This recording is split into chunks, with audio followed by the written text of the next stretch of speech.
The New York Giants have created quite the mess for themselves. The Eagles aren't playing Saquon and their starters now on Sunday. We'll talk about that and much more. It's the Jake Asman Football Show, and it starts right now. Oh, yeah. It's time for the Jake Asman Football Show. Brought to you by BetUS. Expert betting odds and fantasy stats. So let's get into some NFL football. Brought to you by our friends at BetUS. So get your questions ready. Here's your host, Jake Asman. Happy New Year, everybody. Welcome in. It is indeed the Jake Asman Football Show. We are presented, as always, by BetUS. If you're betting on any of the college football playoff games later today, if you are planning on betting on any of the NFL games this weekend, BetUS should be your go-to sports book. They offer a 150% sign-up bonus with your first deposit and a 125% bonus with your second and third deposit. So get those bets in on any game at any time with BetUS. A lot to talk about here on the Jake Asman Football Show, the first of 2025. And the New York Giants are undefeated in 2025. And if you're a Giant fan out there, you should be rooting for a loss Sunday against the Philadelphia Eagles. In breaking news, Nick Sirianni just said it. The Eagles will rest most of their starters against the Giants on Sunday. And the ramifications from this are massive. I was always concerned as someone just following the Giants for my job with ESPN New York and my job here on the Jake Asman Football Show that the Giants were going to win a game. I didn't think it'd be last week against the Colts, but I always circled the game on Sunday against the Eagles in Philadelphia as a game that the New York Giants could potentially win. And the reason is not because I think the Giants are a good team. They obviously stink. They woke up for a full game last Sunday against the Colts, and it was wild to see Drew Lock do what he did, but it happened. But the reason why I feared the Giants would win a game, and it would be this Eagles game, is because I figured the Eagles would be playing for nothing. I figured the Philadelphia Eagles would have their playoff positioning locked up, and they do. They're the number 2 seed. Whether they win or lose has no impact. And here's the thing. The Philadelphia Eagles, right? They would love nothing more than to lose and cause the New York Giants to not get the opportunity to draft their potential franchise quarterback. So the Eagles are making the wise move, not playing Saquon, because yes, he has a chance to go for the record. I get it. But the health of him long term is way more important, and no one should be surprised. Saquon Barkley is all about the team. Barkley was okay not chasing a career high in rushing yards in the first matchup this year against the Giants. He told Nick Sirianni to put in the younger guys. So Barkley was never going to say, I demand to play because I want to break the record. No way. So Eagles are resting most of their starters. This now means the Giants have a legit chance to win the game. And if the Giants win this game on Sunday, they could go from anywhere from 4, where they are right now, all the way down to number 9. Remember Shedeur Sanders had the Giant cleats in his locker? Well, guess what, Shedeur? Get ready to learn Cleveland. Get ready to learn Nashville. Get ready to learn Vegas. You're not going to be a Giant. Doesn't feel like it. I think the Giants will win on Sunday. I do. I think they're going to win. And if you look at some of the other teams in the NFL and who they're playing, there is a real path for the New York Giants to be picking 7, 8, maybe 9. In fact, the other team in town, the New York Jets, if they go out there and they lose to the Dolphins, and the Dolphins need the game, and it's certainly a game the Jets could easily lose, the Jets will climb one draft slot ahead of each team that wins. That's in the same vicinity they are. The Browns, the Jaguars, the Panthers, Titans, and obviously the Giants. So the Jets could pick anywhere from 2 to 9. But the Giants, it felt like they were locked into that number 1 pick. There's no way they'd win a game. And it just shows you how quickly things change. Giants right now at 4. And if they fall back a little further, they got real problems. Because right now, they still could get a quarterback in this draft. They could make a trade with New England. Something they could have had for free is now going to cost them something, and maybe a lot if you're moving up to get a quarterback, because New England knows you're desperate. You tried to make a deal with them last year, and they know you're desperate. So if you're moving up from 4 to 1, that's going to cost you a first-round pick and then some, at least. And if you're keeping the Giants general manager, Joe Schoen, in place, let me understand something now. That now means that a desperate GM who might be picking either 4 or might even be picking 7th, 8th, he's going to be so desperate to get the quarterback that he could be ruining future drafts to move up and pick the wrong quarterback, let's say. Joe Schoen's going to be fired at that point. What does he care about the draft picks he doesn't have to use anymore for the Giants? They're not his anymore. He's gone. That's the next GM's problem. So you could see this being set up for potential disaster for the New York Giants because their season was all about getting their next quarterback. It became obvious once they benched Daniel Jones. They were going to put it all on him. They were going to say, we need a quarterback or we can't win. Dable, trying to save his job at that press conference after the game Sunday, said 5 different times, when you get good quarterback play, you can win. Basically trying to plead his case to ownership, like, please, let me get my quarterback. Well, the problem is, if you now beat the Eagles Sunday, it's a lot harder to get your quarterback. You might have to start a bridge quarterback next year. You might have to start Kirk Cousins or Justin Fields or someone of that ilk. Drew Lock, maybe. I don't know. It's crazy, but that's the reality for the Giants now. They don't have control of getting their quarterback. They could get one, but they might not be able to get the one that they wanted. And if they trade up, let's say they somehow lose, they stay at 4, they could say, well, we had Cam Ward number 1 on our board the whole time, or Shador number 1 on our board the whole time. They'll never tell you they had a quarterback ranked higher than whoever they end up picking if that's the scenario that plays out. But come on.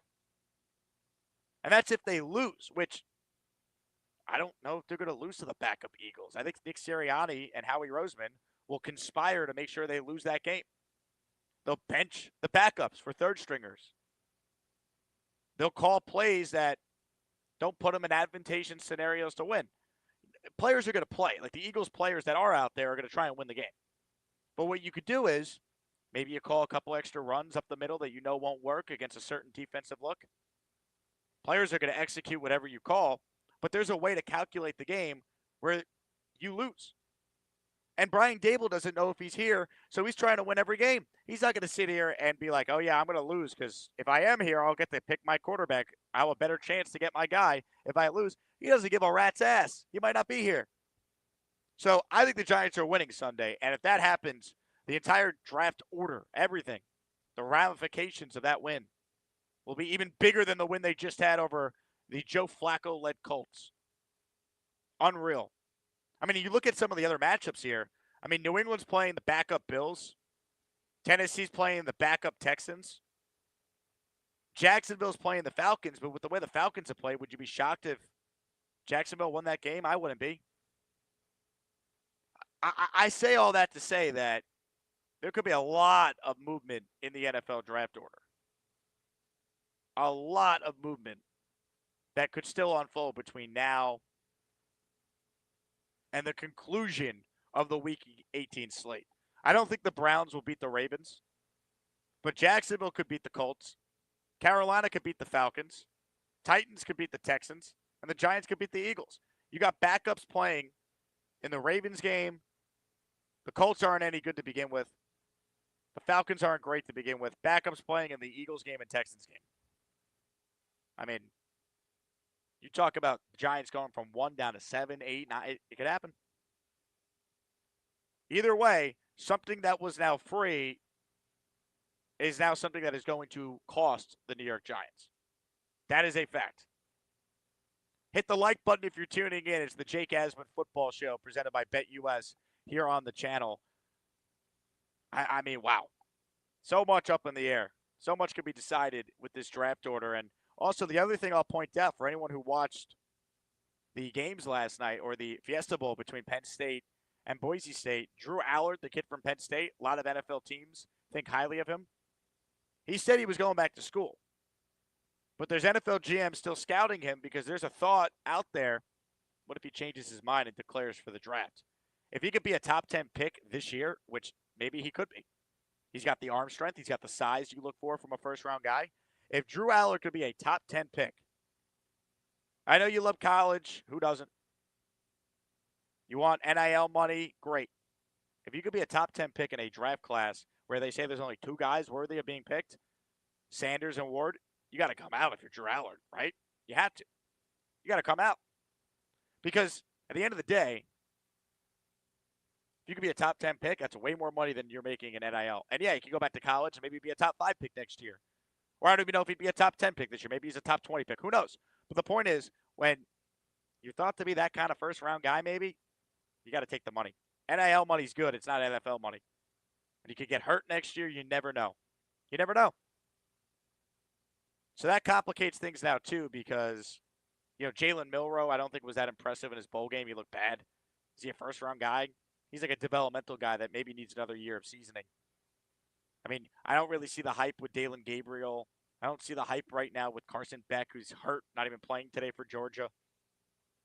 If you need a quarterback, this is not the right draft for that. And the Giants certainly made it a lot harder than it had to be by winning last week. And now with the Eagles just announced resting their starters, potentially the same thing could occur in this game on Sunday. Another Giant win, which I'm projecting. Now, let me say this about the team I root for. And I'm doing the show today from my parents' place on Long Island, and I have my backup, wallpaper here that I do my Jet show out of. So this is, at the end of the day, a show that is hosted by a disgruntled Jet fan. So let me get this off my chest.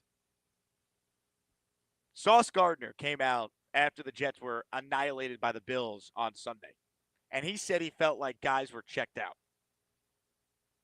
That's pretty damning for a guy who's as young as Sauce to notice guys around him checking out. DJ Reed came out and said he can't wait to get the free agency. Seems like something that someone would say that's checked out. Hassan Reddick is out of shape and has been awful. He looks checked out. Michael Clemens is one of the dumbest football players I've ever seen. He looks inept, checked out. And then Jeff Ulbrich the other day said that he didn't see any signs of the Jets looking like a team that was checked out. And then today, he gave us this quote.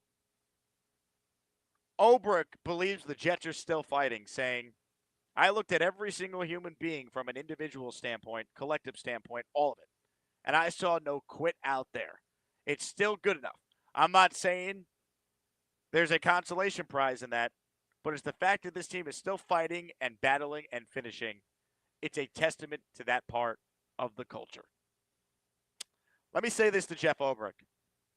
If you're going to rave about the Jets culture, when this team is 4-12, 4-12, and you've won 2 games since you took over as the interim head coach when the team was 2-3, you got some nerve. You got some nerve to rave about the Jet culture. When this team quit on Sunday, I don't care what you say. Sauce Gardner knows more than you, and he said it. What a joke.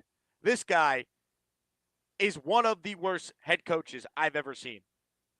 And we could say he's in over his head and he was put in a tough spot. That's all true. But, dude, stop lying to us. Stop trying to gaslight us. We saw the team's effort on Sunday. We saw the body language. We saw the comments from your own players. Jeff Ulbrich is straight up wrong, delusional, maybe both, or he's just lying. I mean, wow. How about this, Jeff? Instead of talking about how the Jets want to play their brand of football, the Jets have this culture that they want everyone to abide by. How about this? How about we try and play the brand of football the Buffalo Bills play? How about we try and play the brand of football the Kansas City Chiefs play or the Detroit Lions? How about we don't play the brand of football that the Jets play? Because that brand, you know what that brand is right now? That brand stinks. It's terrible. That's the brand. That's the culture right now. The culture inside that building is rotten. It needs to be fumigated. And for Jeff Ulbrich to say that they had to play their brand of Jet football and that them on Sunday at 4-12 when they lost 40-0. I don't count the 2 garbage time touchdowns by Tyrod. They lost 40-0. For him to say that he thought when he reviewed the tape, nobody quit, and it speaks volumes about the culture they have when they can't win a football game to save their life unless they're playing an awful Jaguars team.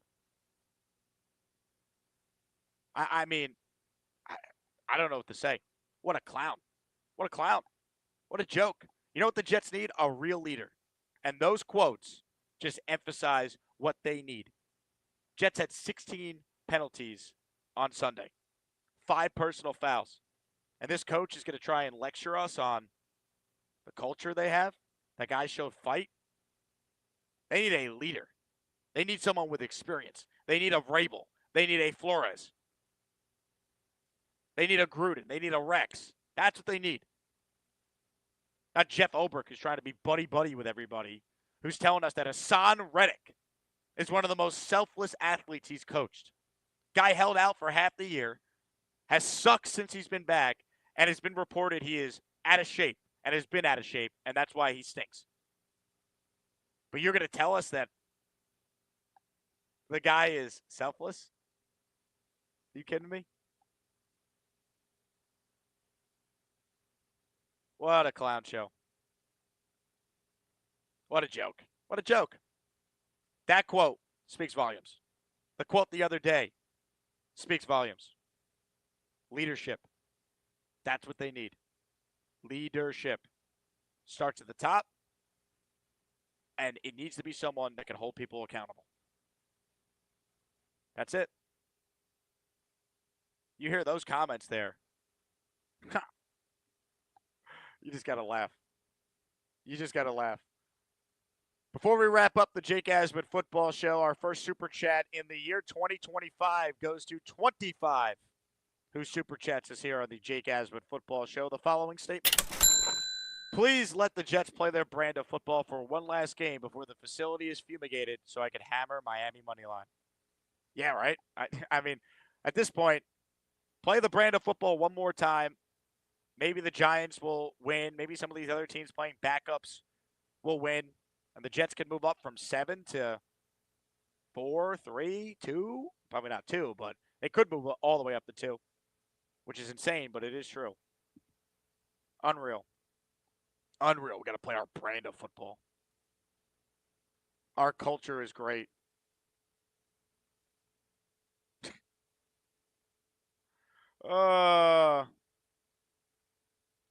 Unreal.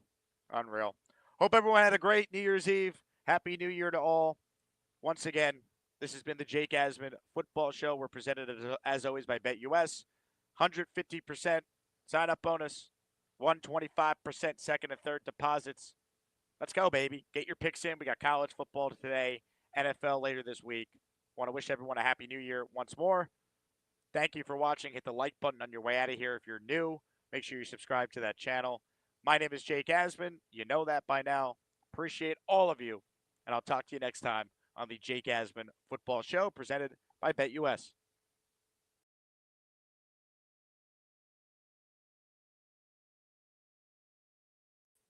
Happy New Year, Tyrone. $10 super chat at the buzzer. He made it just in time. Thank you, Tyrone. You're the best. Thank you to everyone who tunes in and submits super chats and all that. God bless you all. And once again, this has been the Jake Asman Football Show.